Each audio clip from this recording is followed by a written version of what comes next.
दोस्तों, लाया हूँ एक और मज़ेदार और प्रेरणादायक कहानी। आचार्य चाणक्य की कहानी है। ध्यान से सुनिएगा। एक बार की बात है, मगध साम्राज्य के सेनापति किसी व्यक्तिगत काम से आचार्य चाणक्य से मिलने पाटलिपुत्र जा पहुँचे। शाम ढल चुकी थी। चाणक्य गंगा तट पर अपनी कुटिया में दीपक के प्रकाश में कुछ लिख रहे थे।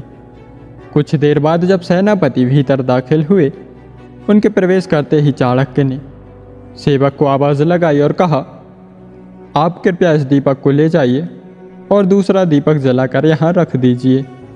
सेवक ने आज्ञा का पालन करते हुए ठीक वैसा ही किया।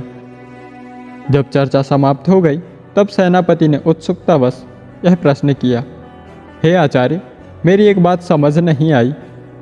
मेरे आगमन पर आपने एक दीपक बुझवाकर रखवा दिया और ठीक वैसा ही दूसरा दीपक जलाकर यहाँ रखने का आदेश दिया। जब दोनों में कोई अंतर न था, तो ऐसा करने का क्या औचित्य है? इस बात पर आचार्य चाणक्य ने मुस्कुराते हुए सेनापति से कहा, सेनापति जी, पहले जब आप यहाँ आए थे तब मैं राज्य का काम कर रहा था। उसमें राजकोष का खरीदा गया तेल था। पर जब मैंने आपसे बात की तो अपना दीपक जलाया, क्योंकि आपके साथ हुई बातचीत व्यक्तिगत थी। मुझे राज्य के धन को व्यक्तिगत कार्य में खर्च करने का कोई अधिकार नहीं है, इसलिए मैंने ऐसा किया।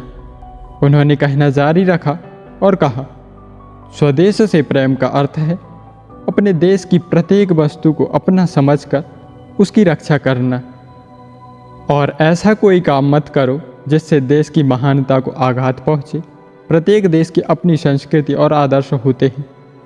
उन आदर्शों के अनुरूप काम करने से ही देश के स्वाभिमान की रक्षा होती है। दोस्तों, जो भी लोग अपने देश की धरोहरों और सार्वजनिक संपत्ति का दुरुपयोग करते हैं, वे अपने देश को उन्नति के चरणों पर नहीं ले जाते।